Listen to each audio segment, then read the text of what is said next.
সাভারের আমিনবাজার কেন্দ্রীয় জামে মসজিদে শুক্রবার জুমার নামাজের পর এই দোয়া ও মোনাজাতের আয়োজন করা হয়। খালেদা জিয়ার রোগমুক্তি কামনায় এই দোয়ায় অংশ নেন বিএনপি চেয়ারপারসনের উপদেষ্টা ও ঢাকা ২ আসনে বিএনপি মনোনীত প্রার্থী আমানুল্লাহ আমান। সময় দেশবাসীর কাছে বেগম খালেদা জিয়ার রোগমুক্তির জন্য দোয়া চান তিনি। সারা দেশবাসীর কাছে আমরা দোয়া চেয়েছি, আল্লাহ যেন দ্রুত সুস্থ করে আমাদের মাঝে দেশনেত্রী বেগম খালেদা জিয়াকে নিয়ে আসেন এবং ফেব্রুয়ারির প্রথমার্ধে নির্বাচন, সেই নির্বাচনে জনগণ তাদের ভোটাধিকার প্রয়োগ করবে। আগামীতে যেন দেশনেত্রী বেগম খালেদা জিয়ার নেতৃত্বে বিএনপির ভারপ্রাপ্ত চেয়ারম্যান জনাব তারেক রহমানের নেতৃত্বে বিএনপি সরকার গঠন করতে পারে।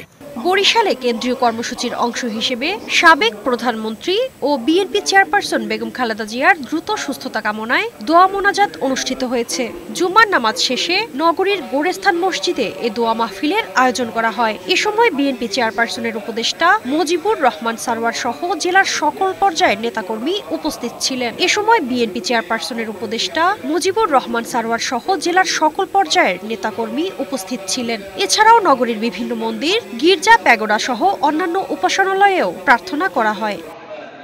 রংপুরে খালেদা জিয়ার রোগমুক্তি ও দীর্ঘায়ু কামনা করে দোয়া মাহফিল অনুষ্ঠিত হয়েছে। বাদ-জুমা মহানগর বিএনপির উদ্যোগে নগরীর কেরামতিয়া জামে মসজিদে এ দোয়া মাহফিল অনুষ্ঠিত হয়। এছাড়াও নগরীর বেশ কয়েকটি মসজিদে খালেদা জিয়ার জন্য দোয়া করা হয়েছে।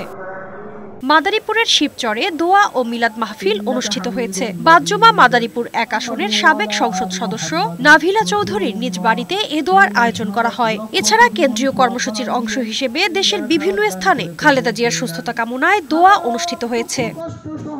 শারমিন রিমি, বৈশাখী সংবাদ।